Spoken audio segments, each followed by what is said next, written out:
Hello तो welcome to ISM channel.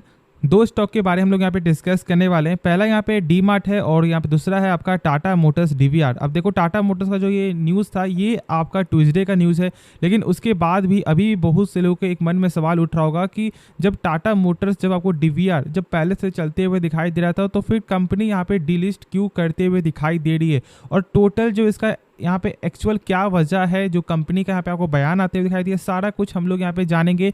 और उसके बाद जो आपका बचा हुआ जो भी डाउट है कि यहाँ पे क्या हो सकता है, क्या हम लोग आपको फ्रैक्शन के शेयर को क्या यहाँ पे हम लोग सेल कर दें या फिर क्या अभी हम लोग को यहाँ पे होल्ड रखना चाहिए, तो सारा कुछ हम लोग आपको जानने वाले इस वीडियो में। तो प्लीज़ आप इस वीडियो को अंत तक देखो तो ही आपका डाउट यहाँ पे क्लियर होगा। स्टार्ट करते हैं। पहले हम लोग यहाँ पे डी मार्ट के बारे में समझते हैं। तो आज के दिन यहाँ पे 1% तक का गेन दिखाई दे रहा है, तो क्या हम लोग यहाँ पे स्टॉक को बाई कर लें? तो अभी वेट करो, ठीक है। क्यों? अभी पहले हम लोग यहाँ पे टेक्निकल चेक करेंगे, उसके बाद ही हम लोग यहाँ पे जानेंगे कि क्या करना अभी सही रहेगा। लेकिन देखो एक चीज़ आप जान लो कि ये जो पॉइंट ऑफ व्यू है ना वो आपका मेरा है, तो इसलिए आपको जो भी फैसला लेना है वो एक बार खुद से आप इसके बारे में समझना, उसके बाद ही कोई भी आपको फैसला लेना चाहिए। लेकिन क्या इसका नंबर आपको सही आते हुए दिखाई दिया इस बार? तो यहाँ पे जो इसका नंबर है ना वो यहाँ पे फ्लैटिस आते हुए दिखाई दिया था। अब देखो यहाँ पे सेल्स में आपका जो है 10,000 करोड़ से आपका बढ़कर हो गया यहाँ पे almost 11,865 crore year on year के हिसाब से। लेकिन यहाँ पे क्वार्टर भी यहाँ पे ग्रोथ दिखाई दे रहा है। लेकिन देखो यहाँ पे वजह क्या है, वो यहाँ पे नेट प्रॉफिट कंपनी का एक बार यहाँ पे गौर करो, आपको 643 करोड़ से आपका कितना 659 करोड़। अब देखो सेल्स में आपको ऑलमोस्ट जो है सारे 10% से भी ऊपर का यहाँ पे ग्रोथ है, ठीक है। लेकिन उसके बाद भी यहाँ पे यहाँ पे प्रॉफिट में उस तरह का ग्रोथ यहाँ पे दिखाई नहीं दिया है, और यही कहीं ना कहीं एक मेन कारण है कि स्टॉक अभी एक फ्लैटिश चलते हुए दिखाई दे रहा है।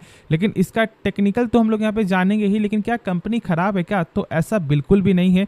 देखो कंपनी बेहतरीन है, मैंने आपके साथ इसका फंडामेंटल का वीडियो शेयर किया हुआ है। लेकिन यदि आप इस चैनल में पहली बार आए हो तो देखो यहाँ पे शॉर्ट में एक बार जान लो कि जो यहाँ पे कंपनी का डेप्थ तो आपको यहाँ पे 0.04 मतलब ना के बराबर यहाँ पे डेप्थ जो दिखाई दे रहा है। लेकिन मैंने आपके साथ शेयर किया हुआ है कि ये आंकड़ा 1 से कम होने के बाद भी आप लोगों को जरूर से कम आपको ये चेक करना है इंटरेस्ट कवरेज रेशियो, जो यहाँ पे 48 टाइम्स। मतलब कि यदि कंपनी 100 रुपये यदि यहाँ पे कर्ज लेगा ना तो यहाँ पे कंपनी का प्रॉफिट आपका हो रहा है 48 टाइम्स, मतलब 4800 रुपये यहाँ पे कंपनी का प्रॉफिट हो रहा है।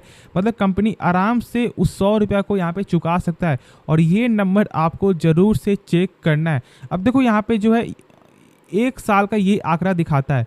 लेकिन यदि कोई मान लो कि कोई शॉर्ट टर्म में ही यदि कोई बोल देता है कि भाई मुझे 100 रुपया आज के आज चाहिए जो मैंने दिया था, तो क्या कंपनी के पास शॉर्ट टर्म में भी इतना क्षमता है? तो यहाँ पे भी कंपनी के पास क्षमता है।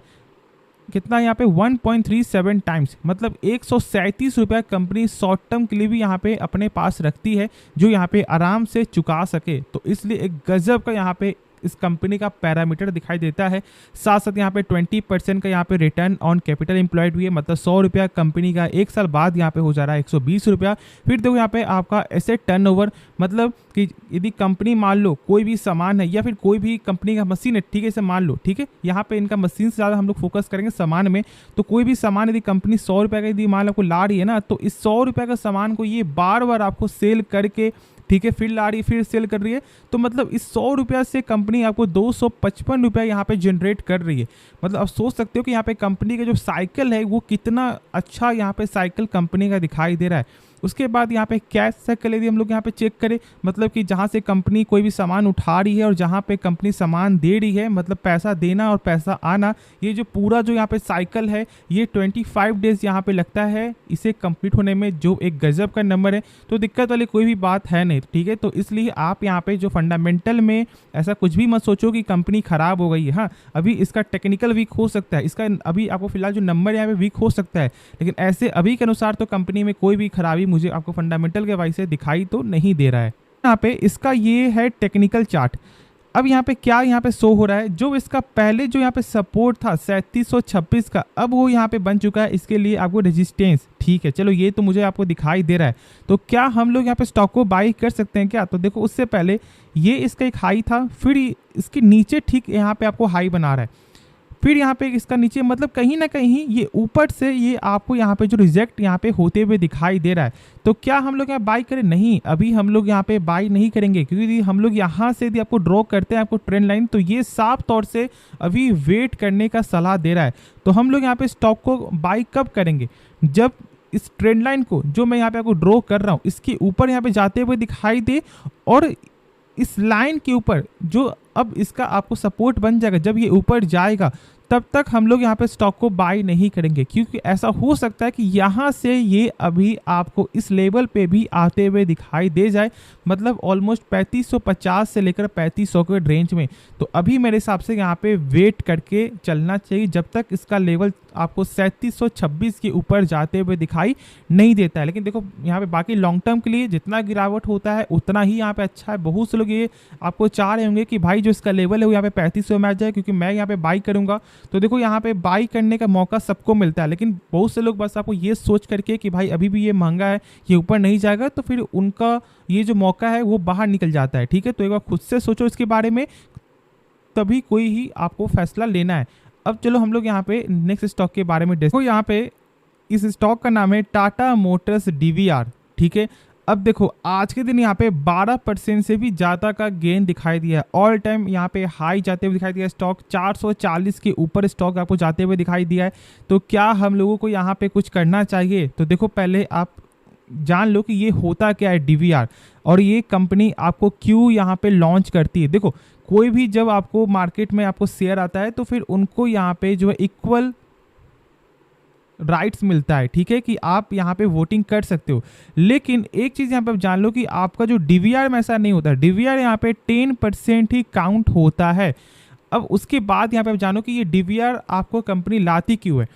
तो देखो अभी मैंने क्या बोला कि यहाँ पे आपका जो राइट है वो यहाँ पे कम हो जाता है, मतलब मात्र 10% का ही आपको राइट होता है। मतलब यदि आप 10 लोग मिलकर यदि आप जो है यहाँ पे वोट करते हो तो एक आपको बराबर होता है। ठीक है, तो इसलिए कंपनी यहाँ पे क्या करती है कि भाई यहाँ पे डीवीआर लॉन्च करती है, जिससे उसको यहाँ पे पैसा भी मिल जाता है फंड रेजिंग के अनुसार, और जो उसका राइट है वो यहाँ पे कंपनी के पास ही रहता है। और यही सबसे बड़ा यहाँ पे मेन मुद्दा होता है। अब देखो यहाँ पे कंपनी जब यहाँ पे आपको डीवीआर लॉन्च करती है तो इसे 5% से ज़्यादा का जो यहाँ पे डिविडेंड भी अनाउंस करना पड़ता है। जैसे कि मान लो यहाँ पे आपको 100 रुपया कंपनी टाटा मोटर्स यहाँ पे दे रही डिविडेंड, ठीक है मान लो, तो यहाँ पे आपको 5% ज़्यादा मिलेगा, मतलब 105 रुपये यहाँ पे को आपको मिलेगा। ठीक है, तो इसलिए ये सबसे बड़ा यहाँ पे प्लस पॉइंट होता है कि लोग जो है डीवीआर शेयर में जाते हैं। लेकिन देखो अब ये एक चीज़ जान लो कि कंपनी ऐसा अभी ही क्यों कर रही है। यहाँ पे कंपनी का क्या बयान आता है वो पहले आप जान लो, उसके बाद फिर हम लोग यहाँ पे डिस्कस करेंगे कि जो यहाँ पे 10:7 का जो ये आपको पर्पस है वो यहाँ पे क्या करना चाहिए। क्या यहाँ पे आपको जो बाई करना चाहिए या फिर जो स्टॉक है उसे हम लोग यहाँ पे सेल कर देना चाहिए। तो देखो यहाँ पे क्या लिखा हुआ है, टाटा मोटर्स इतने सालों के बाद इन शेयरों को क्यों कैंसिल कर रही है या फिर यहाँ पे आपको जो है वापस ले रही है। देखो टाटा मोटर्स के chief finance officer PL Balaji ने इस सवाल पर बताया कि टाटा मोटर्स अपनी कैपिटल स्ट्रक्चर को आसान बनाना चाहती है। उनका आपको ये बोलना है कि देखो भाई डीवीआर शेयर के सामने बड़ी चुनौती यह है कि साल 2010 में सेबी ने इन स्टॉक को लेकर चिंता जताई थी, जिसके बाद जो है बाजार में इन शेयरों को लेकर दिलचस्पी खत्म हो गई है। मतलब जो लोग यहाँ पे फोकस कर रहे थे वो अब उतना ज़्यादा फोकस नहीं कर रहे हैं, इसलिए वो यहाँ पे क्या कर रही है, इससे अपने साथ मतलब टाटा मोटर्स के साथ यहाँ पे आपको ये जोड़ ले रही है, जिससे इसका जो कैपिटल स्ट्रक्चर है वो यहाँ पे सही हो जाए। ठीक है, मतलब एक तरह से आपको ईजी बन जाए, और इसलिए कंपनी ऐसा कर रही है। और यही एक लेटेस्ट आपको यहाँ पे बयान आते हुए दिखाई दे रहा है। अब होप इसके बारे में आपको डाउट क्लियर हो गया होगा कि यहाँ पे कंपनी क्यों ऐसा कर रही है। अब इसका हम लोग आपको चेक करते हैं रेशियो क्या है। तो देखो यहाँ पे ये जो न्यूज़ था ये था आपका 25 जुलाई का, मतलब कि आपको ट्यूसडे के दिन का, कल के दिन का यहाँ पे ये न्यूज़ आते हुए दिखाई दिया। इसमें आपको ये बोलना है कि यदि आपके पास ठीक है टाटा मोटर्स डीवीआर का 10 शेयर है तो आपको यहाँ पे 7 शेयर मिलने वाला है, किसका, टाटा मोटर्स का। तो मान लो यदि जिसके पास यहाँ पे 15 शेयर है तो क्या होगा। तो देखो एक चीज़ यहाँ पे आप जरूर से समझ लेना कि आपका लॉस नहीं होगा। ठीक है, यदि आपका फ्रैक्शन में तो जैसे कि मान लो 10 शेयर के बदले यहाँ पे 7 शेयर मिल रहा है, तो मान लो यदि आपका यहाँ पे 15 शेयर है, ठीक है मान लो, तो फिर आपको यहाँ पे कितना हो रहा है, 7 और 3.5 मतलब 10.5। तो यहाँ पे आपको क्या हो सकता है कि भाई 10 शेयर आपको मिल सकते हैं और जो बाकी के जो 0.05 है उसका पैसा यहाँ पे कंपनी आपको रिटर्न कर सकती है। नहीं तो यहाँ पे आपको ये भी हो सकता है कि जो 10 शेयर है ना वो तो यहाँ पे आपको मिल जाएगा, जो आपका 7 शेयर है वो तो मिल जाएगा, जो बाकी का 5 शेयर है उसका पैसा आपको रिफंड कर दिया जाएगा। तो दिक्कत वाली कोई भी बात नहीं है, आपका हर चीज़ में यहाँ पे नुकसान नहीं होगा। हाँ, लेकिन यदि आप चाहते हो कि भाई यहाँ पे कोई दिक्कत ना हो, कोई भी यहाँ पे आपको जो लफड़ा ना हो, तो फिर आप यहाँ पे क्या कर सकते हो, उससे यहाँ पे मैनेज कर सकते हो। यदि आपके पास यहाँ पे मान लो 10 शेयर नहीं है, आपके पास यहाँ पे 8 शेयर ही है, तो आप यहाँ पे 2 शेयर को बाई कर लो, या फिर आपके पास यहाँ पे 12 शेयर है तो फिर आप यहाँ पे 2 शेयर को बेच दो, ये भी कर सकते हो। ठीक है, तो इसलिए ऐसा कुछ आपको यहाँ पे डिसीजन लेना है तो आप यहाँ पे ले सकते हो, इसके लिए आप यहाँ पे फ्री हो। लेकिन आपको मेरे हिसाब से ऐसा बिल्कुल नहीं सोचना चाहिए कि भाई पैसा यहाँ फंस जाएगा या फिर कुछ रिस्क हो जाएगा, कोई भी दिक्कत वाली बात है नहीं। ठीक है, तो आप निश्चिंत होकर यहाँ पे फोकस कर सकते हो। बाकी मैंने ऑलमोस्ट जो भी टॉपिक है जो आप लोग का जो समझ में नहीं आ रहा था वो सारा मैंने यहाँ पे क्लियर कर दिया है। तो होप ये वीडियो पसंद आया होगा। बाकी इस वीडियो में यदि आपको कुछ भी सीखने को मिला, आप इस चैनल को सब्सक्राइब कर सकते हो और साथ साथ आप इस वीडियो को भी लाइक करना। तो मिलते हैं नेक्स्ट वीडियो में, तो तब तक के लिए धन्यवाद।